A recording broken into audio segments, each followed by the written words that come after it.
Today we're going to be making a ring out of recycled metal. I've got some metal here that I'm going to be melting down in this small crucible, pouring into these molds, and then taking it to the lathe.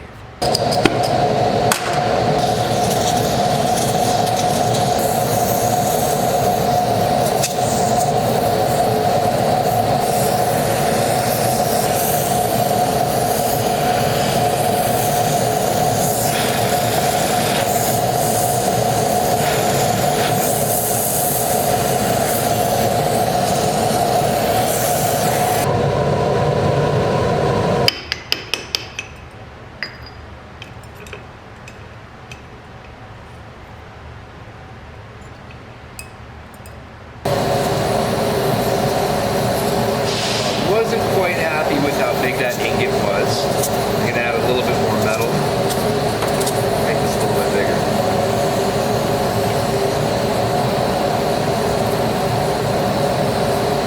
Also found it was a little bit porous, so I want to redo this one.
So this process is going to be the same regardless of what metal you're starting out with. I've done this with aluminum, steel, stainless. I've seen people on YouTube do it with meteorites, whatever. I'm going to show you how I do this here based on what tools we have in the metal shop. We're going to take this chunk of melted down metal and turn it into a ring. I'm going to start by facing this piece. Stick it in your chuck, get it as even as you can. I'm going to flatten the front of this thing. So I'm going to check my speeds first.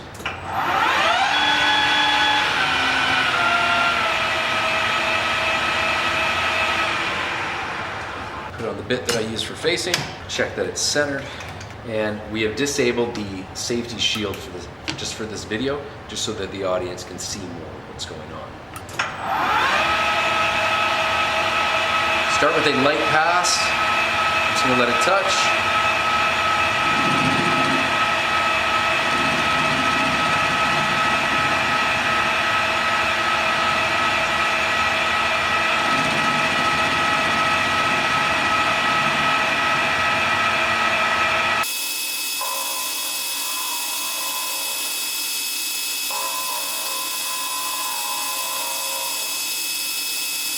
I'm going to go ahead and face the other side just to see what side I like better, and then we're going to be keeping whatever's left. I'm saving all the extra chips for melting down again later.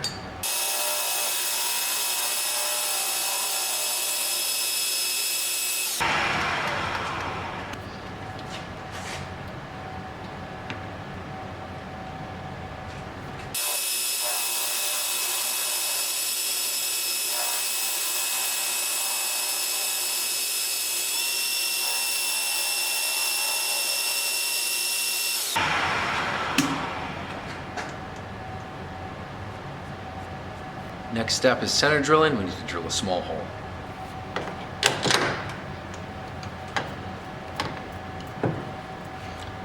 Put my drill truck in the tailstock, put my center drill into the drill chuck. Ensure everything is centered. Just going to move this out of the way. I'm going to lock in the tailstock so it doesn't move. Get this close so it's about pencil width away is usually what I have my students start with.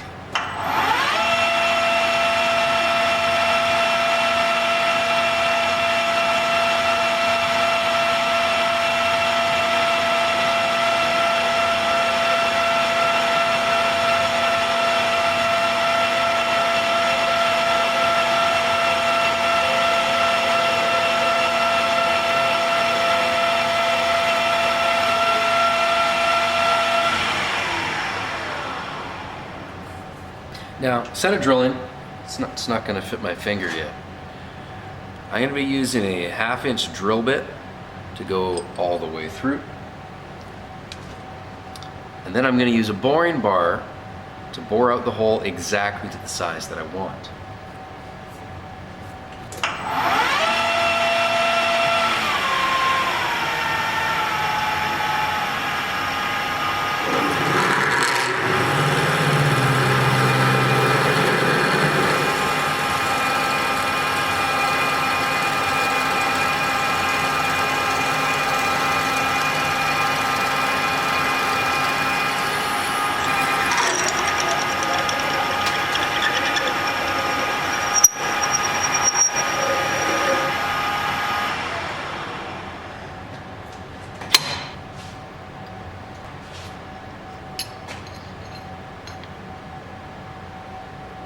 So I'm gonna double check that my boring bar has clearance. I have to change some of these angles to make it fit first.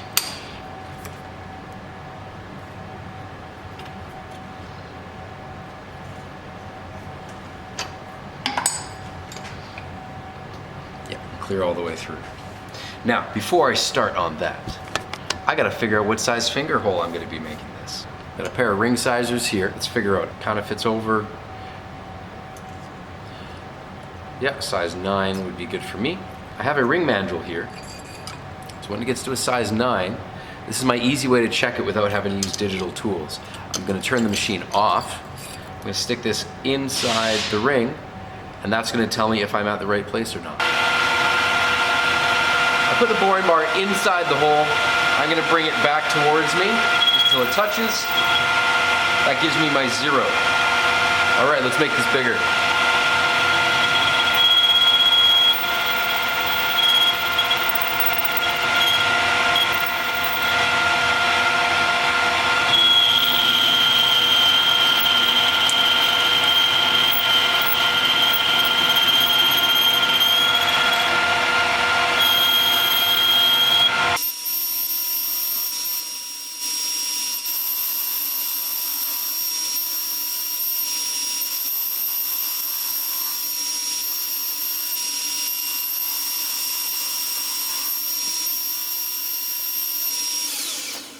All right, before I go any further, I know that I'm not there yet, but I'm gonna use my ring mandrel and see how close I am. Currently, I am just at a size 5. I need to go all the way to here, to a size 9. Let's keep boring.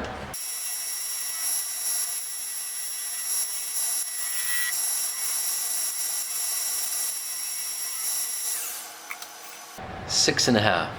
Slow going, but it's getting there.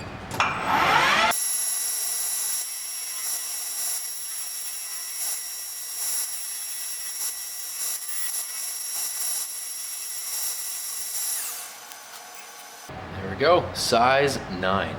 I'm gonna go slightly oversized, one final pass. I'm gonna crank the speed up for this one and go really slow to get a nice smooth finish on the inside.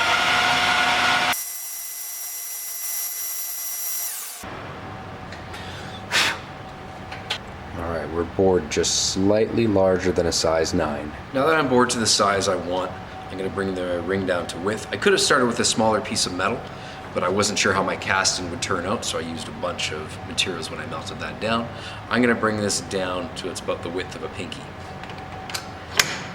Since this side's pretty much already nice, I am gonna give it one more pass or two just to get rid of a little burr there, flip it over, and then face the other side down to my desired width.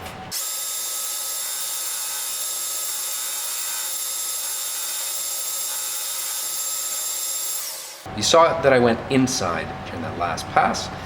That was just to kind of round over the inside of this so that it's not too sharp. It's still going to get filed and sanded.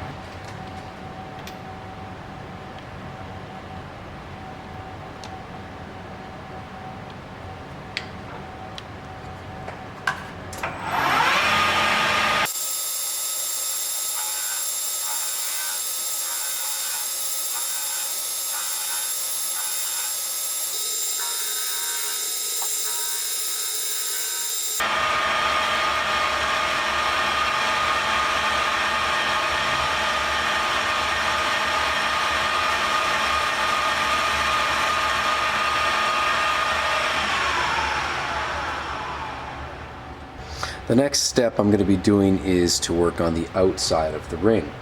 In order to do that, I need to hold it from the inside. Now I've gone through a few different ring mandrels in the past. I've seen expanding ring mandrels like this. This is homemade. I've bought a few and I haven't been happy with their performance. They're just not heavy duty enough to handle accidental mistakes or nudges. They tend to break, so I've started making my own. You can also use one of these in the lathe as long as the end has a hole for your live center. Or you can try making up your own complete system. Let's see which one I pick.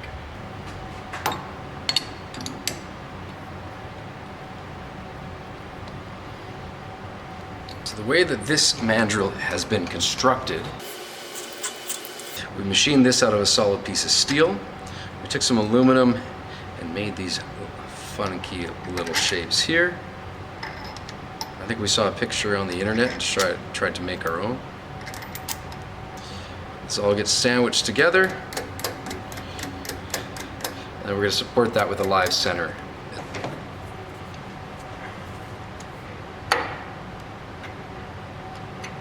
Taste that for a little test spin before we attach our tooling.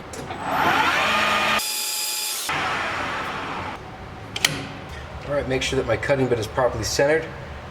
We're going to turn the outside diameter down a bit. I'm going to do very light passes because the mandrel is only holding it on so tight.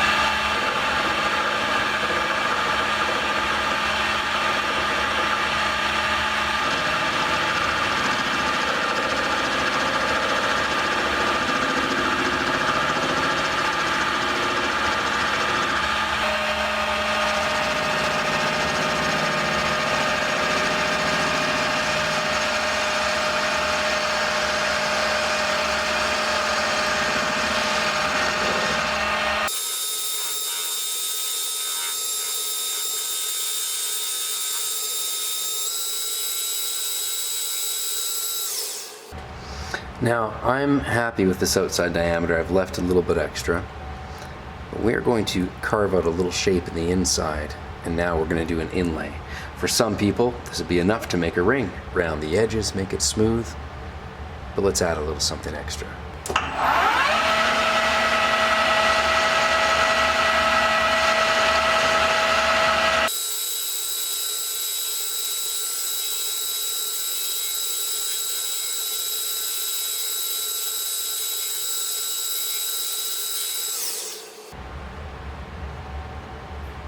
So I've carved out the middle of it a little bit. We're going to crush up some stuff and glue it in.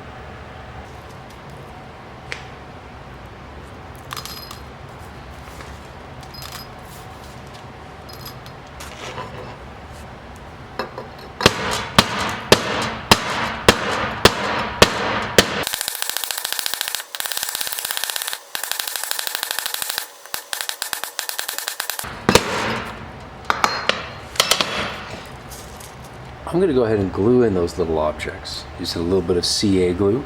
I've got two types here of my super thin glue and extra thick glue. I just get this from my local hardware store. Basically, it's some sort of CA glue.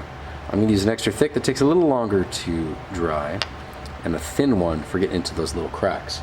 I'm going to be careful not to get these on my fingers.